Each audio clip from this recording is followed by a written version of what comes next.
Hi, I'm Nela, artist and designer, and this is the first episode of a new video series that I'm calling Nela's Art Chat. In today's episode, I'll be sharing a time lapse of this mermaid drawing in my sketchbook.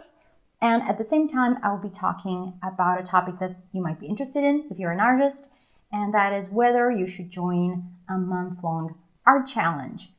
Now is the month of Mermay. There's also Inktober and many other art challenges. And if you've never done one and are wondering if this is the right thing for you, then you'll be enjoying today's topic. So come join me at my drawing desk and let's chat. As I'm recording this drawing, it's May the 1st, and this is my first Mermay drawing. Mermay is a challenge where artists draw mermaids every day during the month of May. You may have heard of Inktober, Draw Halloween, Drawing August, Art Everyday Month, NaNoWriMo, and other month-long art challenges. There's 36 Days of Type, the 100-Day Project, and even the 365-Day Project, which predates all of the others as far as I know. If you never took part in such a challenge but are considering it, I'll share some of my experiences and thoughts to help you decide if this is the right thing for you right now. I participated in a couple of art challenges and only finished a few. I think taking part in such a challenge requires planning, self-reflection, and being really objective about your circumstances. Just diving in headfirst into a challenge may not be the best thing to do.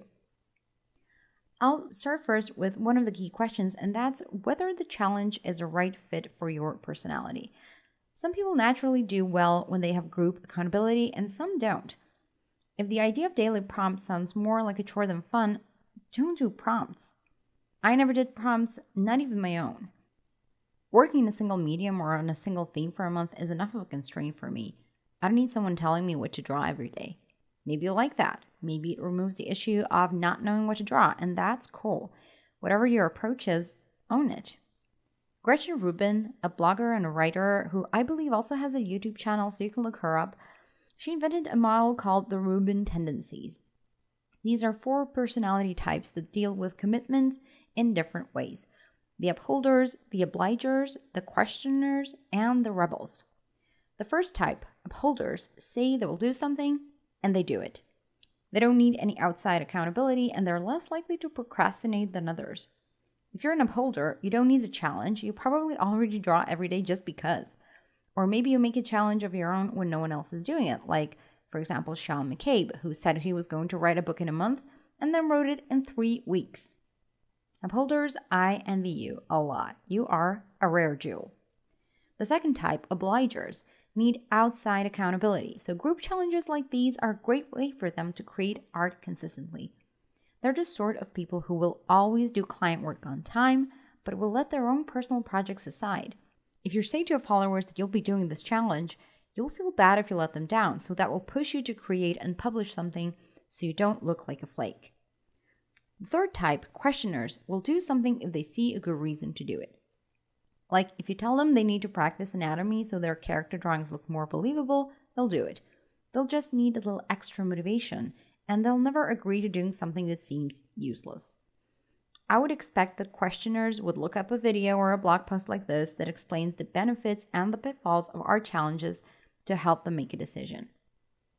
The fourth type, rebels, are people who struggle with any type of commitment, inner and outer. I'm a rebel, and I'll give you an example from my life. When I was a kid, I took piano lessons for 6 years, but after a few years after starting, I got bored, and I didn't practice at home, and my teacher scolded me for not practicing, and I wanted to quit. My parents didn't want me to quit as soon as things got hard and thought this was a good lesson and following through.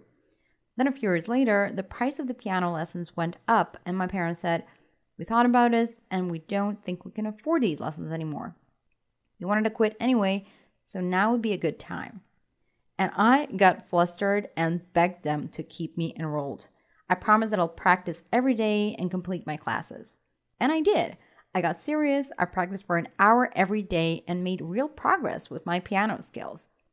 That's the rebels for you. Tell them they can't do something and they'll want to prove you wrong. We're very easy to manipulate like that. Rebels' tendency to do the opposite of what others want them to do works against us when art challenges are involved, and we're more likely to quit when it gets difficult because we don't care about outside accountability and what our followers will think. If you recognize yourself as one of the Reuben types, this might give you an idea of how you can respond to an art challenge. If you don't know which one you are, there's a quiz online you can take, and there are some tips for your type on how to stay committed on Gretchen Rubin's website, which I linked in the description.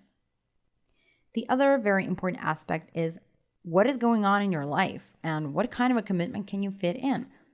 Maybe at the moment, it's not the right time for a challenge. If you're switching jobs, moving apartments, preparing for an event, traveling for work, or you're just burnt out for working too hard, don't make your life even more difficult than it needs to be. Fear of missing out makes us do things that aren't in our best interest. The great part with these challenges is that they happen every year, and there are multiple challenges per year, so if you miss one of them, you can do another one. Be realistic about how much time you can spend each day on your art, and are you able to complete the kind of artwork you'd feel comfortable sharing online? For example, my daily commitment this entire year is 15 minutes per day. That's the minimum. But I don't share my 15-minute doodles on social media because they're not very good. 15 minutes is not a lot of time. When I enter a challenge with the intention of sharing daily, I need to at least plan for an hour to make a rough sketch, fine-tune the line work, and render it in the medium I chose. Sometimes I can do it in 30 minutes, but I'm really slow, and an hour is better. So do you have an hour or 2 or 3, depending on how detailed you want your work to be? If you don't, you won't enjoy the challenge, trust me. The third issue with challenges is planning ahead. You need to plan what you will draw and when you will be drawing it. You don't want to find yourself in a situation every night when it's 11:30 and you haven't done your daily drawing and you don't know what to draw. First, decide when you will have your daily drawing session, whether it's in the morning, getting up an hour earlier and doing it before your regular work, or maybe during your lunch break, or perhaps after dinner. Set a recurring event in your calendar app and let the notification remind you when it's time to settle in and draw. Have all your stuff prepared on your desk, sit on the chair, and start drawing. What will you draw? If you decided to use other people's prompts, then you have a starting point, but it's still recommended to collect your reference photos and doodle some ideas for your poses or scenes before you need to do the actual drawing.